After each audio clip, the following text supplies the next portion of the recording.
Bem, estamos aqui novamente e hoje vamos conversar sobre a Lei 13.257, de 8 de março de 2016. Pela data, percebemos que é uma lei recente e que trata especificamente de educação no que se refere a uma faixa etária preferencialmente. Esta lei, como apresenta aqui no seu preâmbulo, ela dispõe de políticas públicas para a primeira infância, alterando a legislação anterior, que tratava do mesmo assunto, e passa a desenvolver a nova postura deste novo decreto. Bem, a Presidência da República faz saber as determinações legais. No seu artigo 1º, estabelece princípios e diretrizes para a formulação e implementação de política para a primeira infância, alterando, revogando e acrescentando parágrafos. Então, no seu primeiro artigo, nós verificamos que a lei está sedimentando, colocando novas posições para que seja implementada a política da primeira infância numa nova versão, acrescentando alguns parágrafos da legislação anterior e revogando outros. Bem, no seu artigo 2º, a lei vai considerar a primeira infância 6 anos ou os primeiros 72 meses de vida, que evidentemente correspondem aos 6 anos de idade. Esta é a chamada primeira infância durante toda a redação da lei. Artigo 3º.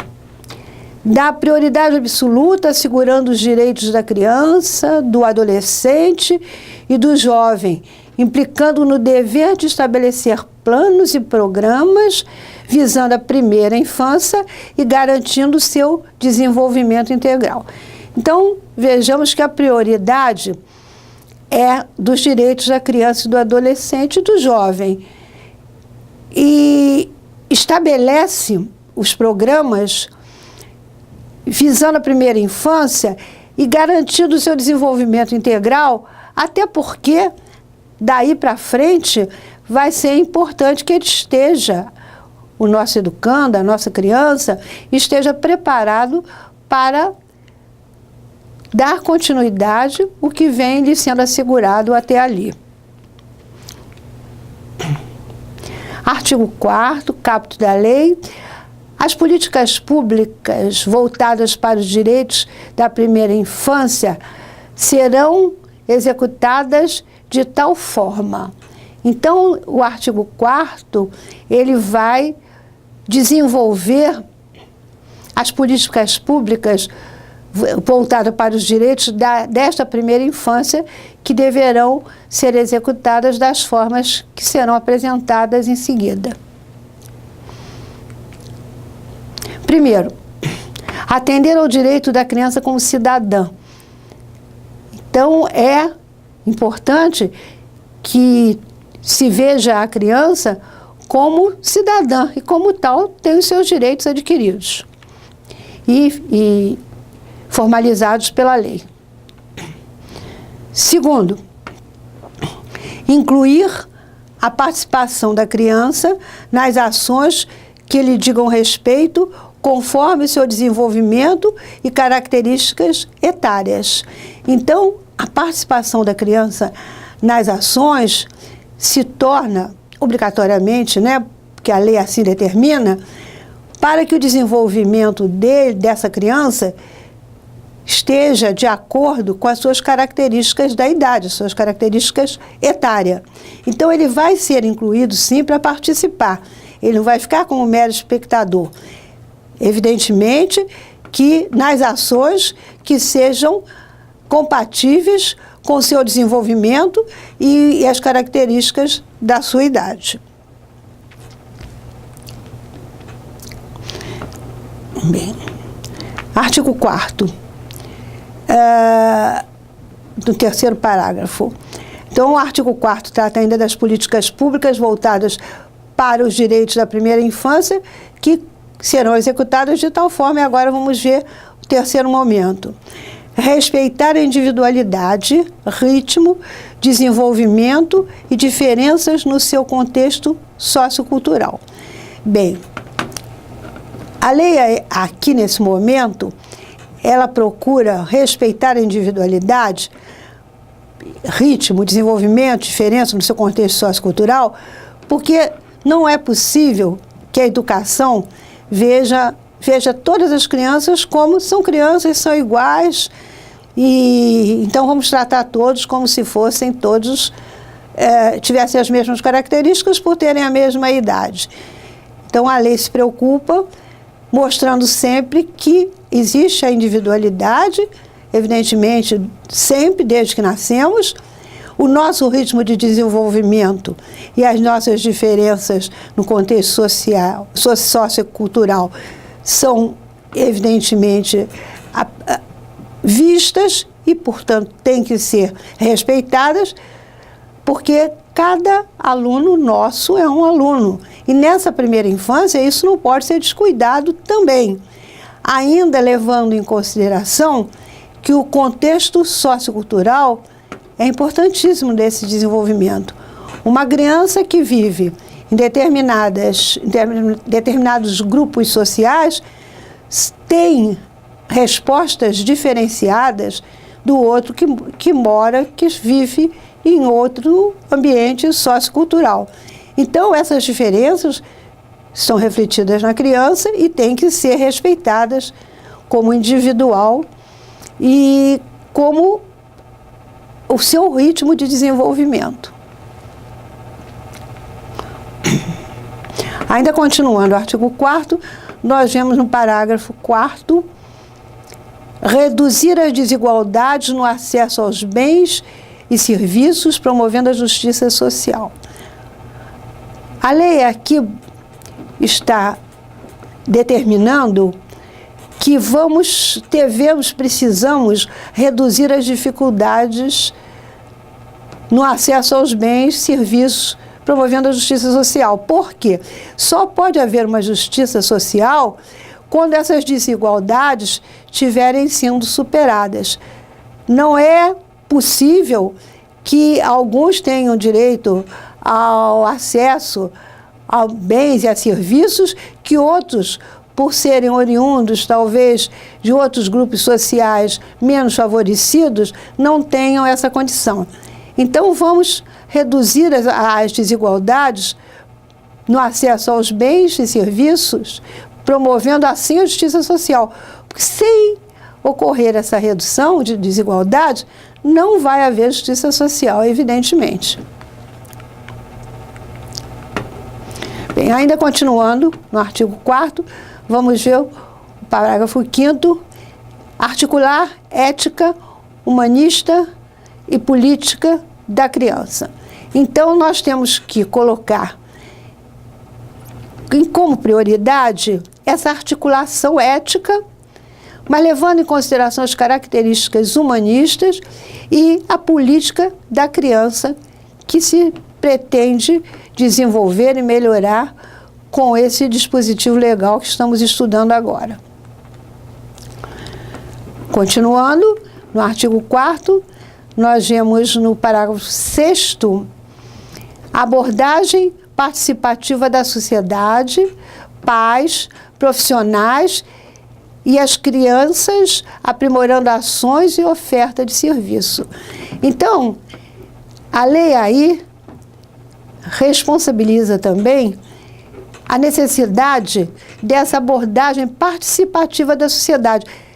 Estas recomendações não estão voltadas apenas para a escola, apenas para o educador, mas essa abordagem tem que ser da sociedade, dos pais, dos profissionais, de todas as áreas, não apenas os professores, mas todos aqueles que lidam com as crianças e as próprias crianças, aprimorando ações e oferta de serviço. Isso cabe a toda a sociedade. participar no sentido de desenvolver e aprimorar essas ações. Ainda continuando o artigo 4º, vemos no parágrafo 7º, ações articuladas que atendam de forma integral e integrando a sociedade ao meio social. Vejam bem, agora já está se focando com muito mais ênfase as ações. Lembrando que elas precisam estar articuladas de forma tal que sejam de maneira integral e que estejam integrando a criança ao meio social. Então, essas ações precisam ser articuladas para que se consiga essa integração total a criança ao meio social, integrar a criança ao seu meio social. Artigo 4º. Vamos ver no artigo 4º, o parágrafo 8º.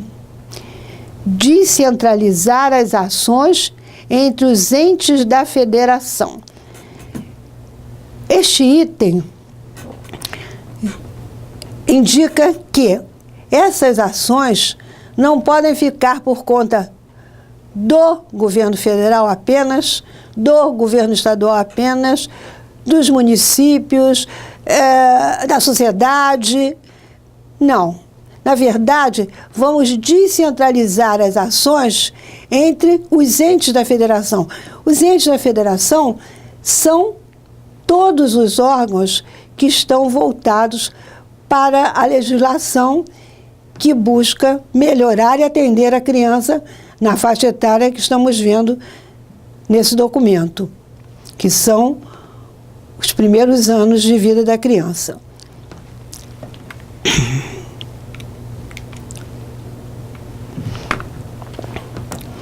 Ainda no artigo 4º, no 9º parágrafo, verificamos promover formação cultural, proteção, promoção da criança ao meio social.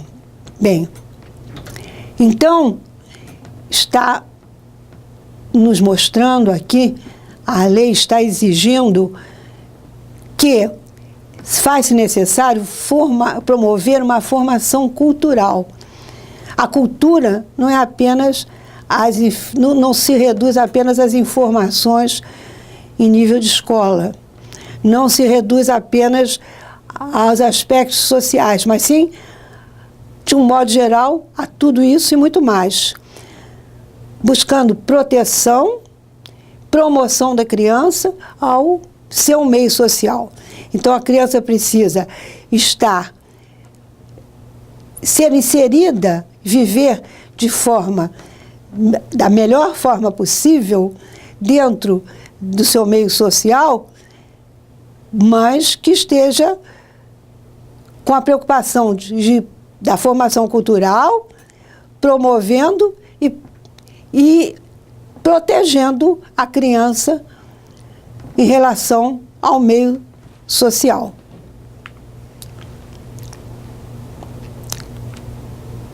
Bem, agora vamos passar para o artigo 5º da mesma lei, que trata de áreas prioritárias para políticas públicas na primeira infância. Já vimos lá no início da nossa conversa que a primeira infância está focando os primeiros 70 meses de vida da criança. Então, vemos que os pontos importantes têm que ser focados, desenvolvidos no seu mais alto nível. Então, tem que se buscar a saúde, a alimentação, a instrução na educação infantil, a convivência com a família, com a comunidade, assistência social e cultural, brincar e lazer. Vejam este item como envolve os aspectos provavelmente fundamentais para que essa criança possa vir a se desenvolver como todos nós desejamos, como a sociedade espera que assim seja. Então, em primeiro lugar, promovendo a saúde, a alimentação, quer dizer, o cuidado com a alimentação. Não só alimentar no sentido de comer, mas de comer as coisas que são favoráveis à sua saúde, ao seu crescimento. Oferecer também instrução. No momento em que você está passando todas essas informações para que a criança desenvolva o seu potencial, nós estamos instruindo nesse sentido desde a educação infantil. Essa convivência com a família, com a comunidade, assistência social e cultural, elas têm que estar todas voltadas para o mesmo objetivo. E não se pode esquecer que a criança tem que brincar. Faz parte do universo infantil brincar. Brincando com as brincadeiras que precisam ser oferecidas a eles, eles estão se preparando para a vida adulta, para a convivência com os demais. E também o lazer. Não se pode colocar a criança numa situação em que ele pode quase tudo, menos o lazer. Não. Ele precisa do lazer e, por isso, a lei determina que isso seja desenvolvido também. O meio ambiente. Proteção e prevenção à violência e acidentes. E exposição precoce que facilita a comunicação mercadológica, ou seja, a criança ter essa facilidade de conhecer o mundo nesse aspecto e dentro dessa comunicação mercadológica. Ficamos por aqui e voltaremos em seguida.